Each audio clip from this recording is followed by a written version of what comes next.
Good morning. Hey, hi, Shay. Can you hear me okay? I can hear you fine. Can you hear me?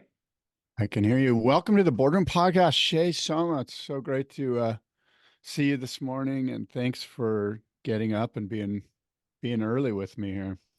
Yeah, you really sent it. You said 7 a.m. I was like, oh, he's getting after it straight away. All right.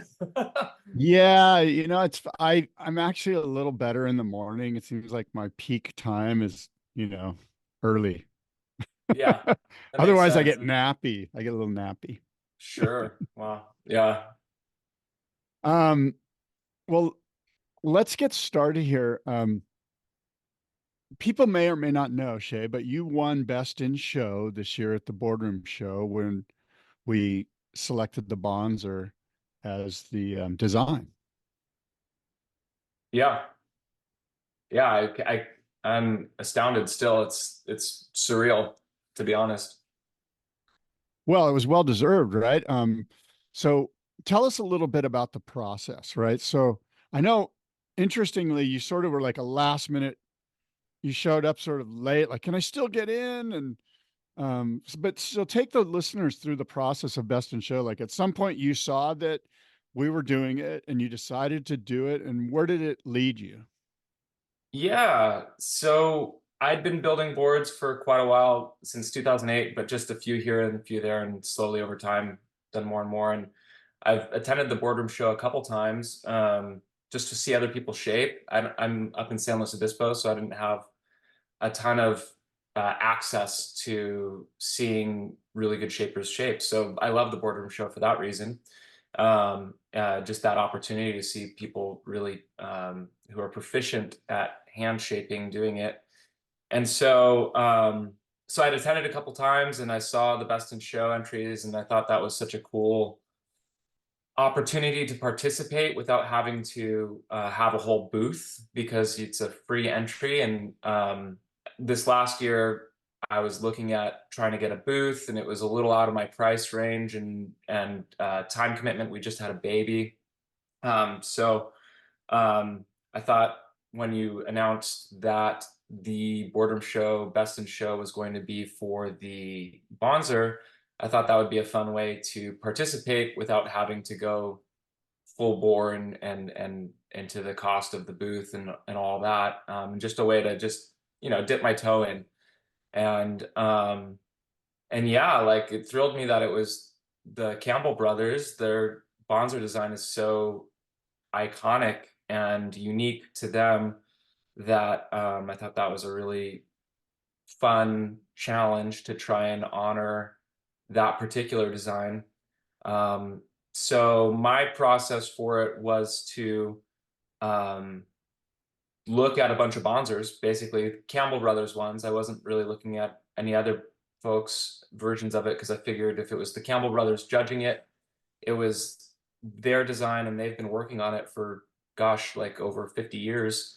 So I'd better look at the ones that they're making, and really, so I was really particular in terms of placement of the side running fins and in relation to the center fin, where their edges start and stop, and few more kind of bottom details where the concaves go to in particular, because I figured that was important as I think about boards. I think about how concave relates to your back foot in particular when you have concave through the back part of the board. So I wanted all those measurements to be pretty precise, and then I applied all that to one of my own board templates that I've been really enjoying, which is like a shorter, wider shape, and it seemed like that template was in line with their ethos design-wise as well. Instead of I make that particular template as a pintail or an arc tail, and then for the Bonzer variation, I made it into a diamond tail. And yeah, and then I was calling around to a bunch of buddies who are more hobbyist shapers or local shapers here in SLO, and I was asking if they had any stands, board stands, and nobody had a stand to lend me. So then I had to go through the process of building a stand. So I had some chunks of concrete in the backyard from some construction projects, and I got a piece of rebar and threw that together and brought it down. I thought I showed up late on Friday. I thought people would be setting up till later in the evening, so I didn't realize that the hall was going to close so early. I think I showed up at like 4:30 and everybody was gone. And I was like, oh my God, I totally missed it. So of course I texted you as you know, and luckily I was able to go first thing in the morning Saturday to throw my entry in the mix, and I was shocked to see that it won. It was a total complete surprise. I mean, the other entries were absolutely stunning, and by a bunch of board builders who I really admire and really look up to in so many ways. So so yeah, that was a total surprise and a complete honor. And meeting the Campbell brothers and getting to chat with them was a real highlight. They couldn't have been nicer, cooler people, and just totally down to earth and sweet. And yeah, overall, it was honestly the highlight of my, I guess, board building so-called career, at this point. Um, so yeah, that was a real life highlight for me. So thank you for putting on the show and giving me I guess, the opportunity to participate.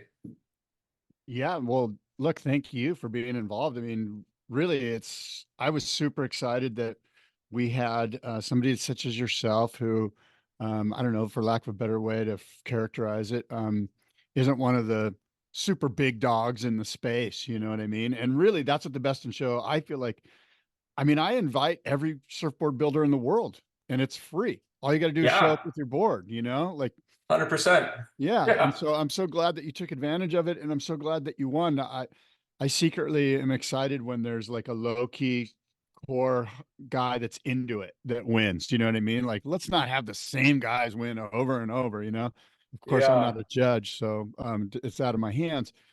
But let me ask you this: Did you look at modern Bonzers, or did you look at some of like the '70s era Bonzers? I looked at the modern Bonzer threes and Bonzer fives, and I looked at I saw a couple the CI ones too. So just yeah, like I had a look at several, but all modern. I didn't really have access to any vintage ones. Yeah, and that's probably a good thing, right? Because you won. And I know this, I think I may have told you this, but I sat in my office at the show with Malcolm and with Duncan, and they were just so blown away with your board and how you really sort of highlighted and honored what they had created. And as you mentioned, there were some big hitters that Malcolm and Duncan were going, "Oh my God, but this other one's really, really good too." But I keep going back to Shea Somma's board. And they kept saying, and they were really hemming and hawing with it. Like they took it very seriously. And again, congratulations. It speaks volumes to your craftsmanship. I think that's so great. Thank you so much. And I should point out that I did not glass that board. It was Israel Menezes at Sticks and Logs here in Slough who did the glassing. I dyed a piece of cloth myself and then handed that off to him to inlay. And then part of the idea to honor the Bonzer was to polish the fin section. The whole tail section was polished and contrasting with a matte finish for the rest of the board. And the idea there was to really highlight the engine of the board, the concaves and the side fins. But I feel like at least minimally, if not more than half of the credit should go to Israel for the impeccable glassing. I feel very, very lucky to work with him and other really high quality glassers. I think that makes my work look infinitely better. And also it's just a totally integral part to the board building process. And I think he should get credit as well for that. Well, can you say his name and let's give him a little bit more limelight. So it's Israel, and what's the name of his company?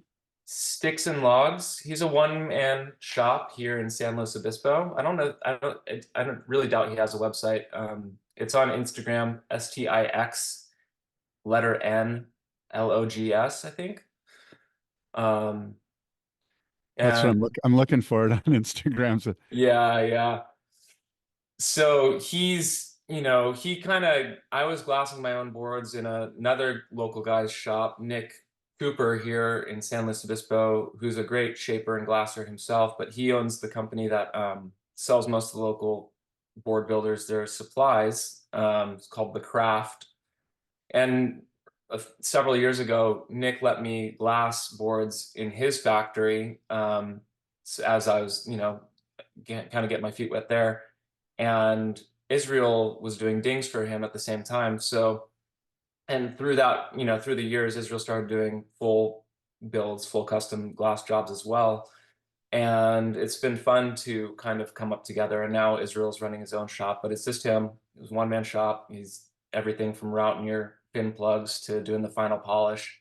And he does a really, really, really great job, and is a good friend. And like I said, I just feel like for that board in particular, I mean, the color work was impeccable, and that's all Israel, really. So I want to give Yeah, you a well, shout out there. for sure. Sticks and Logs Glassworks is the Instagram, and it's as you mentioned, STIX, the letter N, and then Logs LOGS Glassworks. So Israel Yeah. Meneses, I think I said Menezes, it, yeah, yeah. Meneses. Well, I tell you what, those types, Israel, and there's a bunch of guys like him that are just the backbone of the industry, and they don't get enough credit. I've always tried to figure out how to honor the glass guys, the laminators, the sanders, which are really hard to honor. You can't really just go in there and sand a board with all the foam dust or Right. all the fiberglass dust flying around at the boardroom show. But so yeah, and in some ways, the Best in Show does help to honor those guys. And I often say, hey, look, when you bring your board in, bring a card that kind of explains the build process, and that's an opportunity for us to kind of highlight the secret sauce behind the build. And Israel's certainly one of those guys. So Definitely, yeah. yeah, thanks for highlighting that. What do you do? Do you build surfboards full time for a living?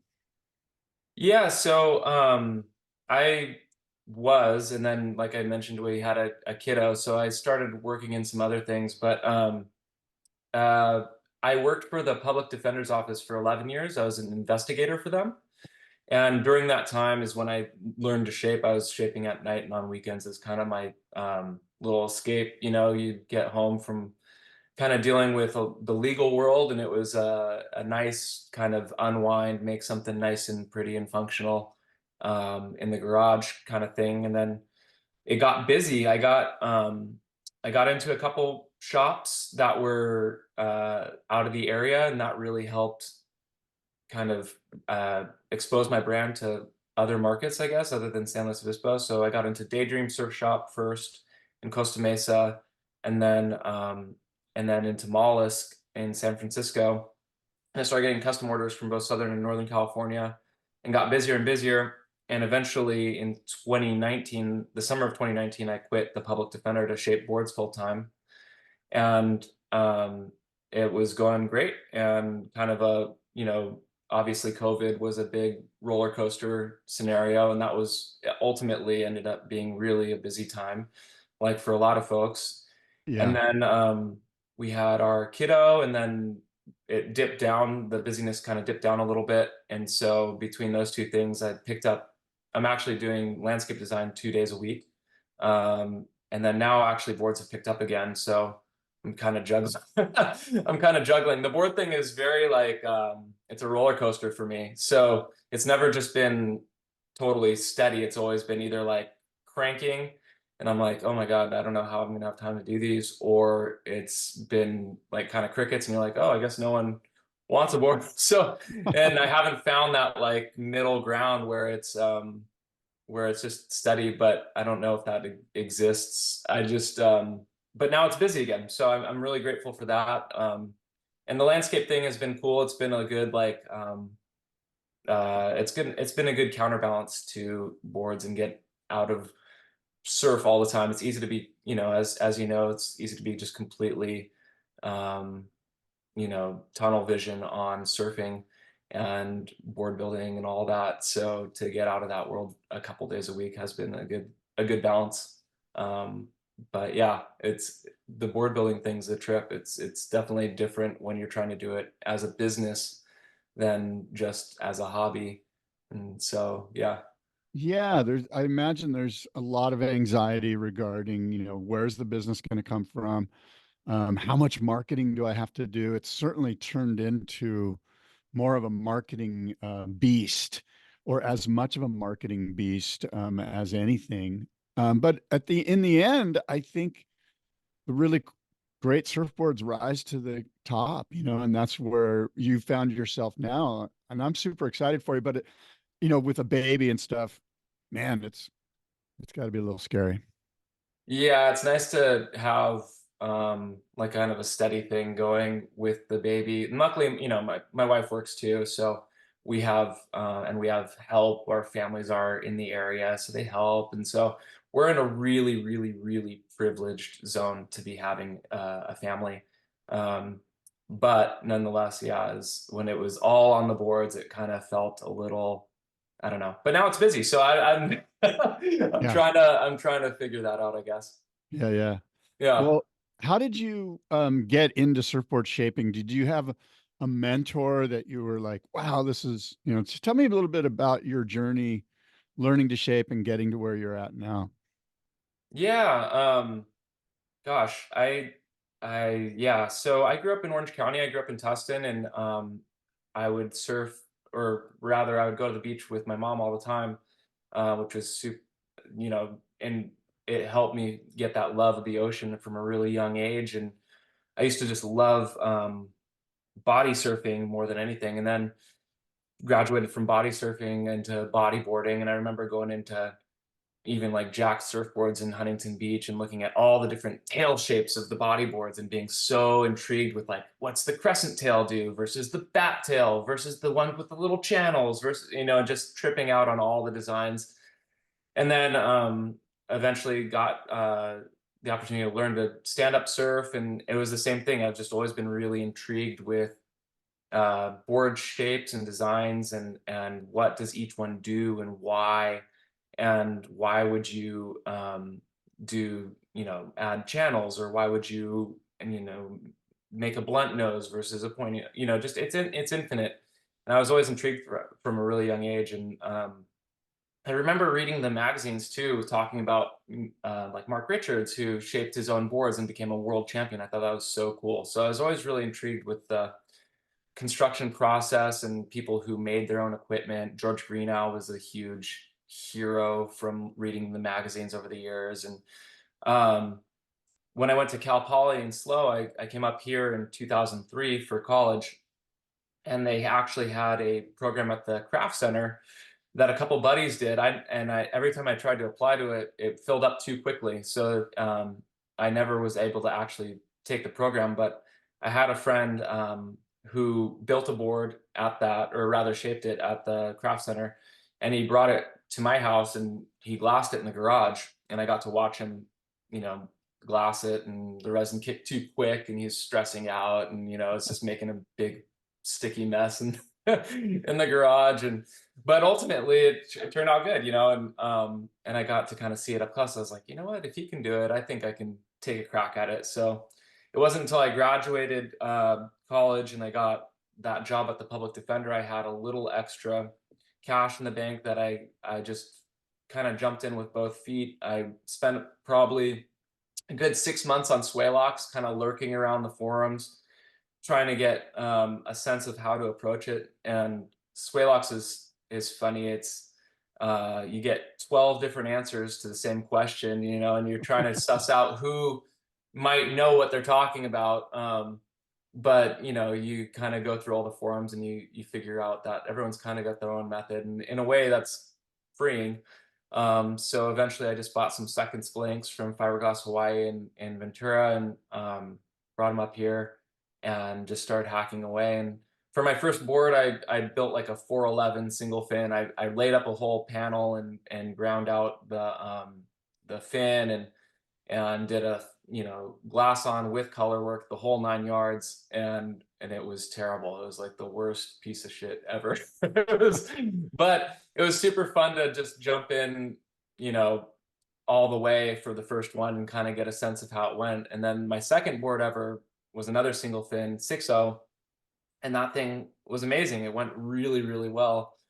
and I made the fin out of the same panel as the first, and yeah, and I was just totally hooked. It was a really fun process. It's messy, it's smelly, it's dusty, and then but at the end you have this beautiful kind of pristine object that you could get to go surfing on. So I was totally hooked, and yeah, I just like I said, I was just totally intrigued by all the different variations of design and how it's kind of infinitely malleable from shape to shape, and you can there's endless variables to play with, and that part of it is really addicting and intriguing for me.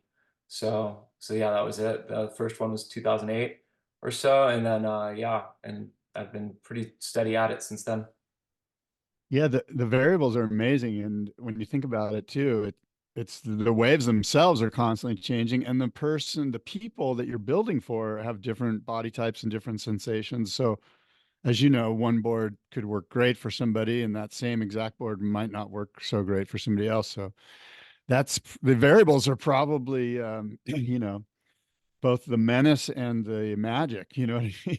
100%. Yeah, I've had that exact experience. Like I have friends who are really talented surfers, and I've ridden their boards, and I can't figure it out for the life of me. And then, but they'll go and just absolutely rip on it, and then I'll be having, not that I'm a great surfer or anything, but I'll be having a great session on something, um, and vice versa. But then, and then or customers come up with ideas that I'll incorporate into my next board for myself, and oh my gosh, turns out that little tweak was amazing. Like for instance, I have a single fin hull that I've been making for a few years for Daydream Surf Shop, the Daydream hull, and I kept getting requests for like eggy twin fins without the channels. The channel twin fin's been a really popular design for a few years, but then people wanted them without the channels, and I've made a couple for customers by special request, and then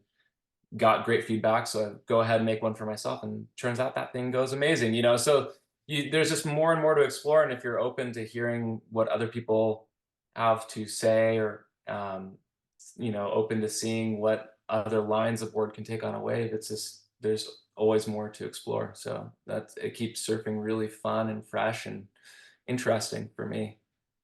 Yeah, that specific design has always been interesting to me. I have some twin fin round pins that have channels right off of the tail, Right. and I believe that the guy who made it for me, Ryan Sakel, and I were like, if we put channels off the tail, and this is more Ryan, I'm not a shaper, but we're going to get some bite. We might get some bite. They're almost like little mini fins, perhaps. And Hmm. then I'm thinking, well, why don't we, because they're so fast and loose, because it's a wider tail, why don't we take the channels out, but make the tail really thin so we get the Hmm. bite that we're looking for? And so, I don't know where I'm going with other than I love that design. I'm a big fan of that Yeah, design. 100%. Like I just got a request I've been making a lot of mini Simmons designed boards that I call mini super, and I always make them with a swallowtail because it adds more hold, right? And I was just chatting with a guy yesterday about he wanted a mini super, but he wanted it as a quad, but as an arc tail. And I was thinking that was a really interesting idea because the arc tail will actually loosen it up, but the quad will stiffen it. So you're working with kind of counterbalancing elements there that'll equate to maybe a similar feeling, similar but different as the twin with the swallow. So you're always kind of balancing, opposing elements to try and create this really balanced, um, refined object. And that's a really fun thing to keep chasing. I think of Yeah. surfboards as they're mitigating your relationship with the wave. It's almost like surfing as dance is a great metaphor, and the board is your dance partner, and you're going to dance better with certain partners than others. But you're not going to. I guess to mix metaphors, like why would you limit yourself to like one genre of music? It's like there's punk rock where you just want to rip and shred and tear, but then there's also classical. You can just kind of cruise and feel the feel the trim spot on the wave, and just enjoy that sensation of gliding, and it's there's so many ways and so many different lines you can take on the same canvas, so that same wave, that yeah, it's fun. It's fun to explore. Yeah, it really is. And the mixed, I love the dance metaphor, right? Because this board does a waltz really good, but the waves are friggin' punk rock today. What do Right. I do here? Yeah, exactly.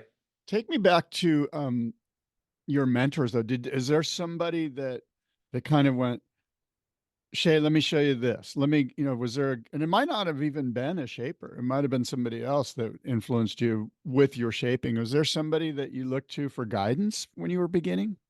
Yeah, I mean, I haven't had that, like, experience of just sweeping up in the shop and like spending a lot of time with individual people. But I've had several individuals who have really been kind to show me a few things over the years, for like, a day spent in the shaping bay here and there kind of thing. So the first that comes to mind is actually Mark Andreini. I was surfing Pismo one day, and I had pulled up and I was waxing it was a 9/6 round pin pig shaped log with a glassed on wood fin that I had made. And I was waxing it up, and he came into the parking zone with his vintage VW bus, and I'd look over my shoulder. I was like, "Holy shit, that's Mark Andreini!" Like, I knew exactly who he was, but I wasn't gonna. I was nervous. I wasn't gonna say hi or anything. I was just, waxing up and was about to paddle out. He gets out of the van, and the first thing he says is, "Hey, did you build that board?" And I said, yeah, he's like, "You shaped it?" And he's like, "Yeah." Or I'm like, "Yeah, I shaped it." And he's like, "Did you glass it too?" He's like, "Yeah, I did." He's looking at it, and he's like, starts looking. He's like, "I want to ride this thing." I was tripping out. Couldn't believe it. It was like my shape. Honestly, of anybody's designs, I really, really admire his designs. And I had for years prior to this, so it was just a very surreal, cool moment.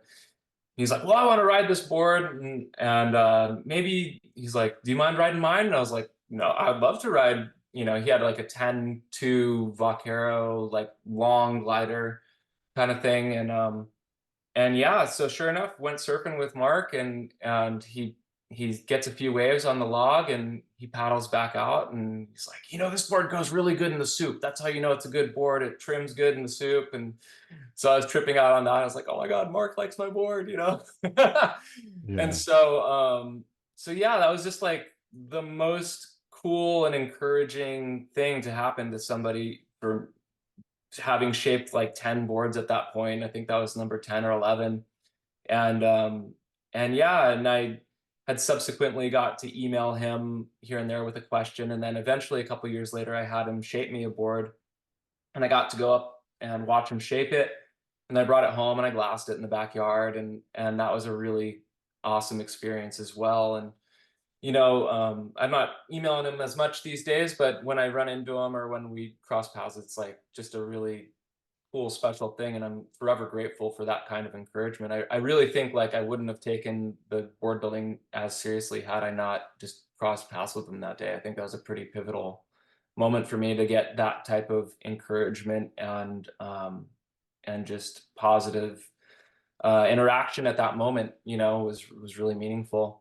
And then locally, like I mentioned, Nick Cooper, he's way more low key, kind of under the radar, but I would buy blanks and resin and everything from him. And I'd always have a million questions for him, and he would be just super kind and generous with his time and knowledge with me. And then another good moment was actually I got to watch Ryan Lovelace shape a board one time in Santa Barbara, and he, yeah, just was very kind and open with letting me sit in while he shaped one, and asking a bunch of questions. I remember actually messaging him back in the Swaylox days when he was under, I think it was Point Concept Progress, or PC Progress was maybe his handle on Swaylox. Or no, it was like SV Surfer. I forget. Anyway, maybe Point Concept was his old label or something. But I remember like the second or third, no, it was like the third or fourth board I ever shaped was this short, wide displacement hole kind of thing with these tiny little side bites. And I remember asking him a little bit about his take on holes, because that was seemed to be what he was shaping at the time and kind of posting about. So he was generous with his knowledge as well at that time. And yeah, so I've had good interactions with folks over the years for sure. But then for the most part, for the majority of the time, I'm just kind of here in my garage. Not in the garage anymore. I built a proper bay for myself now, but yeah, Cool. it's been a little bit of a mix, I guess. Yeah, it sounds like you're more or less kind of on your own. I mean, you've had some great encouraging words from Mark, and Ryan's given you some insight, but you've never, like you say, you've never spent hours in a factory with a bunch of guys having lunch and talking and doing it over and over and over and over and sort of being engrossed in that factory experience. So it's pretty fascinating. Yeah, no, it hasn't until the last couple of years I've had a couple opportunities to travel and shape, and that's been a little bit more of that, and that's been really, really cool actually. Where Um, was that? Where did you go? the first trip was to New York City to shape boards with King's Glassing. So the Austin brothers, Aaron and Drew Austin, have a shop in New York called King's Glassing, and they're younger. They were just starting out, and uh, a couple of years ago they were just starting out. And I knew Drew through Mollusk, Santa Barbara, some friends through there, and he was moving to New York to go work with his brother Aaron, who had started this glass shop, and he said, "Hey, you should come out and shape some boards with us." So sure enough, I got to go out there and I made a few boards for Pilgrim and for Rhode Island Surf Supply and some customs. And yeah, it was my first travel shaping experience, and that was a real like trial by fire kind of situation. I had never had such a time limit on things. I'd always been in my own little shop and can kind of dink around and tweak on the details as long as I wanted to. So um, that was a really cool experience to just actually get thrown into the mix and have to just grind and basically lived in the shop for a week. And then I got to shape at House of Somos in Costa Rica um, as well after that. And that was another one where um, kind of just got to grind, but with the benefit of being in Costa Rica, so I got to get some nice warm water surfs in between shapes. So that was a real treat. Um, and working with the glasser there, Corna, he's a really experienced glasser and had some good input. And yeah, it was a really neat experience. And then since then, I've been back to New York, and I'm actually going to go back again in spring to both New York, and then I'm really excited. I get the opportunity to work with Tristan Mouse at Atlantic Vibrations in spring as well. So I'm going to go to France first, um, and then after that, I'll be in New York this year. So I'm really excited to work with Tristan, though. He's a phenomenal glasser. His surfboard label is Fantastic Acid. I don't know if you've seen those, but really beautiful displacement holes and really stunning glass work. So I'm really excited to have the opportunity to work with him and hopefully get to watch him shape in glass as well. So Well, I'm so glad you're bringing up these glass houses and these shapers and these surfboard builders, because I'm scouring on Instagram as you're telling me, and I'm like, oh wow, there's so many incredible designers and craftsmen out there, and it's great to be enlightened from you on who these people are. And I mean, it's great, it's fascinating, and I'm stoked that you're traveling and shaping. That's obviously just going to be wonderful for you and your designs. Tell me a little bit about your foam of choice. Uh, have you been shaping with other stuff besides standard polyurethane foam? yeah, I've shaped a few EPS and I've shaped some varial foam blanks as well. I prefer just polyfoam. I usually use US Blanks blue density. The reds are good, but most of the boards that I'm shaping are not like high super high performance. They're more of that alternative performance craft, I guess you'd say. So the blues for me, it's a touch extra weight, but the foam's denser and it seems to hold up in really, really well, especially when I do slightly heavier glass jobs. Like a 6+4 deck with sanded glass is usually what I default to. Mhm. And they hold up great, and I want my boards to last for at least a decade. That's my goal. Is I'd rather make things that really stand the test of time. The Varial foam, I really love the way that foam shapes and the way it finishes. When you have a finished shape on Varial, it's insane. Like the thing looks almost like it's glassed. It's so clean and so perfect. The cells size on that Varial foam is really teeny tiny, and it's a really densely packed cell size.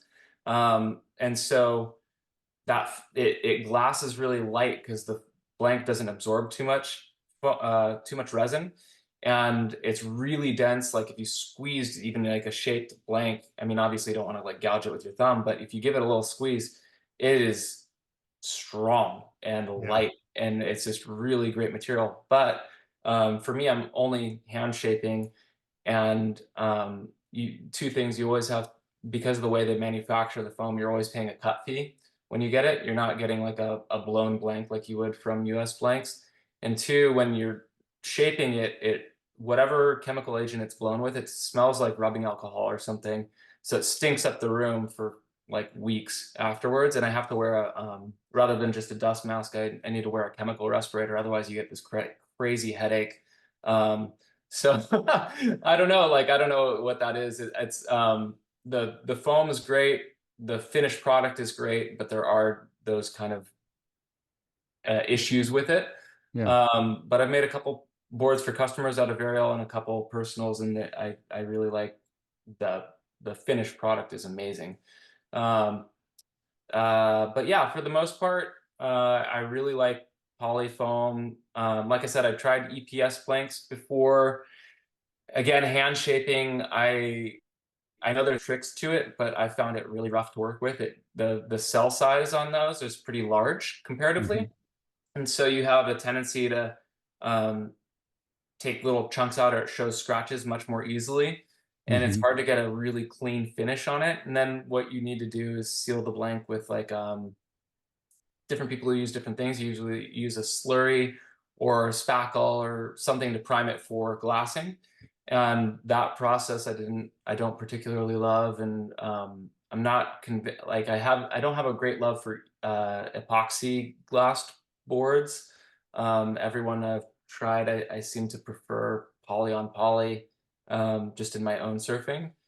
Yeah. And then honestly, over the years, I've tried to really focus on poly just because from the standpoint of me trying to hone my craft as a hand shaper, if I can limit the other variables and just stick to a certain material type, which is the standard and which people know how to work with and is easily repairable, it kind of works with my goals of trying to make the boards as long lasting as possible and as accessible as possible for most people.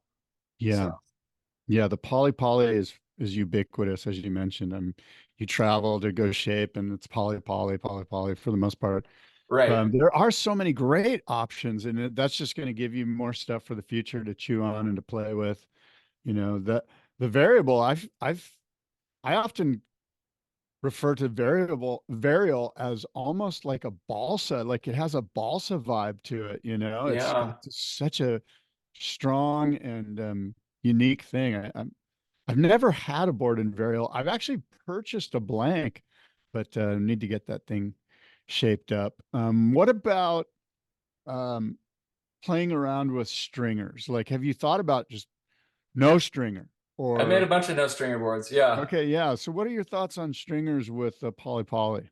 They have a good like lively bounce to them. I like the way that it feels. It has like they're really light. I haven't actually snapped one, although most of the because that was the concern is like you make a stringerless poly up on poly and you're gonna snap it. There's things you can do in the way that you gloss it to try and counteract the lack of a stringer. Some people do like carbon. But you can also just get tricky with how you laminate regular glass on and the pattern and where you're cutting. You can add like an extra layer around the rails to make almost like a parabolic flex to it. Hmm.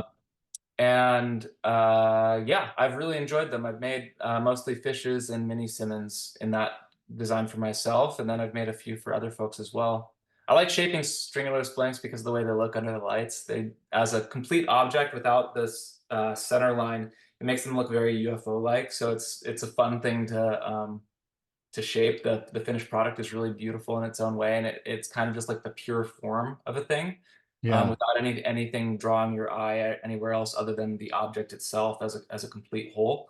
Um, and that's really pleasing to me, I guess. Do you put down a center line on a stringerless blank when you're shaping it to have some sort of sense of where you're at? When I'm templating it, yeah, definitely. And then at certain moments, I might go back and redraw that line. But for the most part, it's just for the template. And then from there, it's just have at it. Um, Yeah. yeah. What about a a wedge stringer so that we've got something kind of full and thick up in the nose, and then as we get to the tail, the stringer actually disappears, and we just have Seeing those. stringerless at the last whatever 8 inches or whatever. Yeah, that's kind of an interesting thought. It's funny you mentioned that. I've wanted to do that for years. I just haven't gotten around to that particular configuration. Yeah, flex in the tail. That's very Exactly. Bruno-esque, you know. Or the reverse. I've seen it on longboards Yeah. where you do it to about a third of the way back from the nose, and then in theory the nose will flatten when you walk onto it, and then it'll increase your trim speed and give you a little bit of a gas pedal effect from the nose, which is an interesting idea. So yeah, I That just love the made me idea. that just made me realize another thing I need you to think about, which Sure. might be totally out there, but stringer in the nose, stringer in the tail, and no stringer in the middle. What's that going to do? Here's another variable. That's a great idea. I mean, it's the exact reverse, right? So, Yeah. or you just do a stringer dead center and then have it chopped off at both the nose and tail. You could kind of skin that cat both ways. Or the other way, stringers on the tail and nose and no stringer in the middle. Yeah, yeah, Oh, Lordy. yeah. Um, we talked a little bit about the cyclical nature of the surfboard market and surfboard demand. And in many ways, surfboards are sort of cyclical in the way that sort of what's hot or what's not or what's the next big thing. And look, everything's been sort of done, at least from a general standpoint.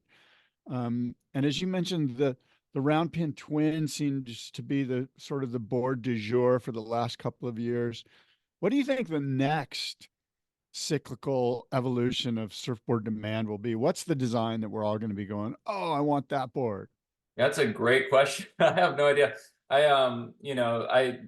I've been happy to make people boards that they ask for sure.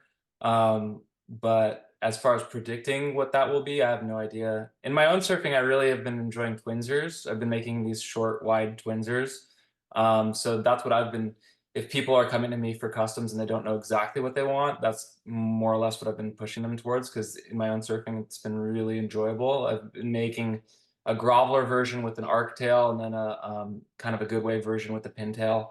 And those two shapes have been pretty much what I've been riding like 90% of the time for the last almost 2 years.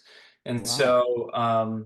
so I'm a big Twinszer advocate at the moment, but I tend to get like bored ADD. I get really into a design for a couple of years and try and like shape it and refine it, make another one, refine it, and kind of keep tweaking on it until I get it more or less where I want, and then something else will kind of tickle my fancy and I'll get down another rabbit hole, I'm sure, in a couple of years. But for now, I think like the short wide Twinszer is the board of the future. If I came into your shop or I reached out to you on Instagram, I DM'd you or whatever, I was like, I don't know, Shay, make me something. What do you suggest? And you said Twinzer. Hmm. Um, I might come back to you and go, well, what does that do? Like, what's because I'm actually a big Twinzer guy. I love Okay. Twinzers. I've been riding them for years, and I have two of them now. Um, and so, if you were talking to a customer, how would you explain the Twinzer design? To me, they feel like a twin fin when you're going down the line, that loose, kind of free, really fast, easy trimming. And then when you put it on rail or try to wrap a turn, instead of feeling that looseness, it kind of kicks into a drive feel, almost as if you're riding a thruster and you're really pushing in a turn and it pushes back at you and accelerates through that turn. So it's more or less marrying those two sensations of like a really drivey, positive feedback kind of board with that loosey-goosey, free-flowing twin fin feel. Yeah, I totally agree with that. You know, you're flying down the line, you're like, whoo, this board's so fast and quick and responsive. And I need to do something with this speed now. I need to lay into a roundhouse. And what's going to happen? You know, is it going to, just spontaneously combust on the shoulder? Or are we going to get like engaged rail drive and now more speed through the turn, which is what Yeah. I feel like a really good Twinzer does. So that's cool. I'm stoked to hear that. I'm such a big fan of that Twinzer design. And Stu Kenson's made me quite a few. And I think I've Yeah, got he's the another one. guy. He's one of the guys. Yeah, he's one of the guys for sure. I had Um, been yeah. I had been getting requests for them for years, and I'd never actually fulfilled it because I didn't know the fin placements and I didn't know the kind of the breakdown of it because I'd never made one before. And finally, after a certain amount of requests, I heard a podcast. I think it was, I can't remember if it was you or if it was the Surf Splendor podcast, but either way, he was on a podcast and he talked a bit about the nuts and bolts of the design. And I kind of took that as the sign. I was like, okay, well, Stu Kenson just kind of let the cat out of the bag on these.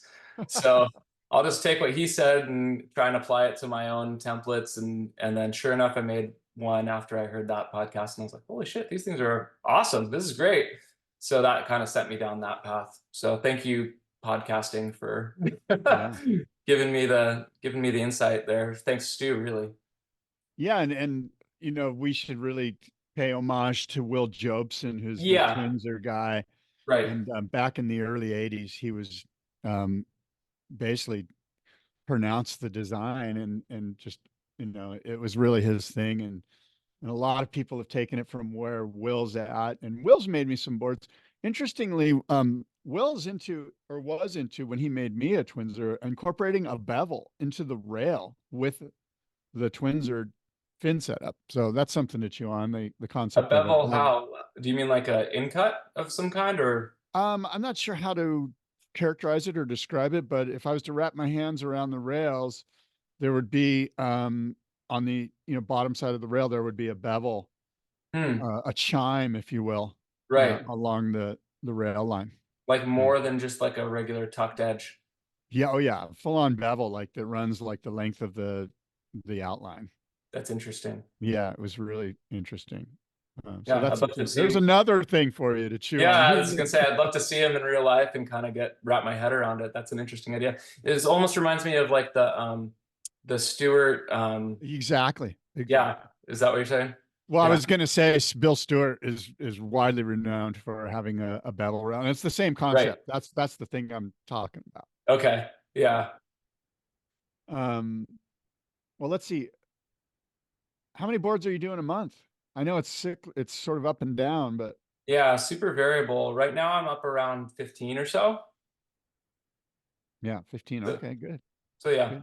Yeah. not insanely busy, but good enough, like it's steady and it's like it's on the upward trajectory, which is also good. It seems like normally December, January, things start to slow down post holiday, and then this year it seems to be going the opposite, which is Yeah. nice. Yeah. Yeah. Um, One other foam that I thought of, I know you're sticking to the poly, which I think makes tons of sense, but there's this XTR that Javier makes here in Oceanside. It's extruded. It's not expanded like EPS. It's extruded. And gosh, I've never talk about a lively foam that just feels right under your feet. Hmm. That's something for you another variable for you to chew on. Yeah, those are supposed to be water repellent too, right? Like if you get a ding, then it doesn't absorb water. And Yeah, that's what I believe to be the case. Yeah.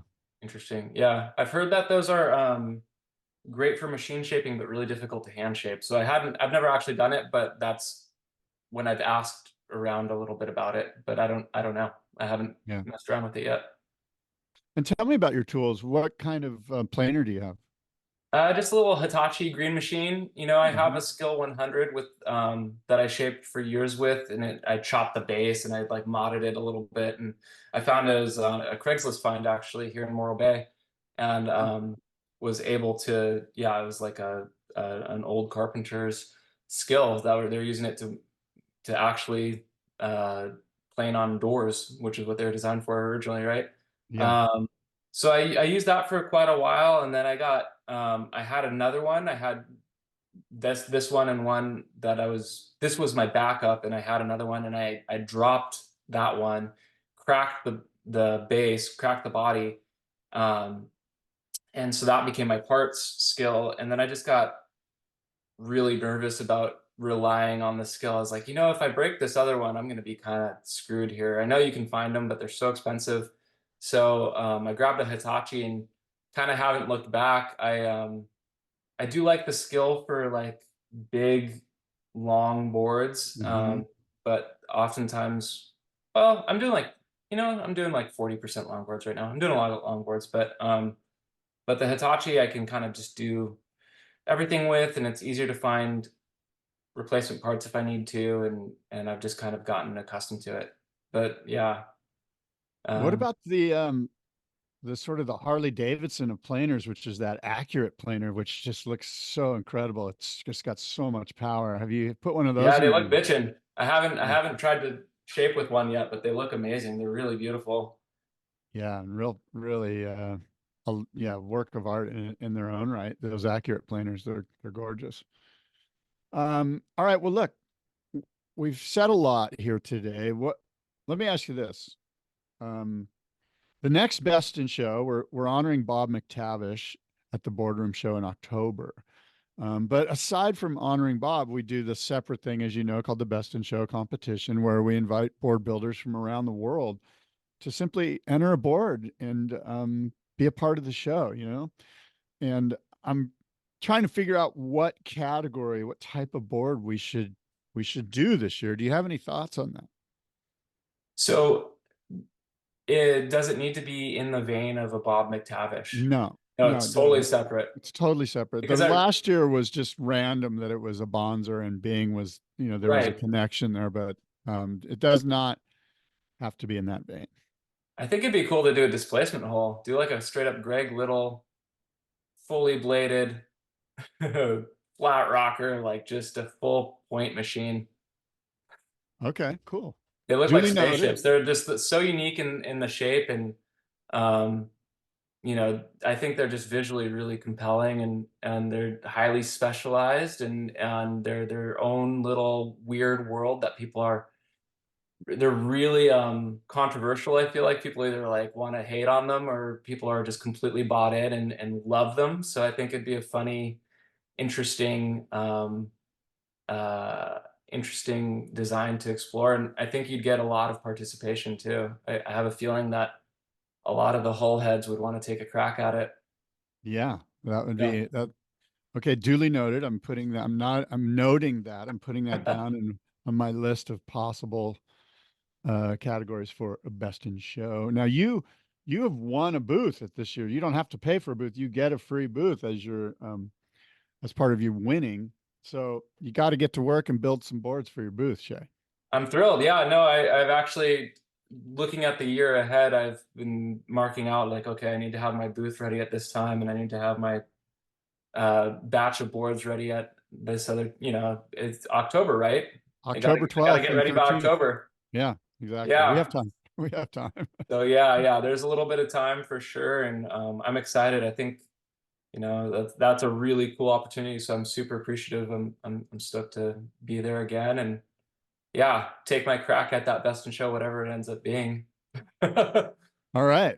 Well, cool. Look, Shay, thanks again for being on the Boardroom Podcast, and I look forward to chatting with you soon, bud. Thanks so much. sounds great. Thank you, Scott.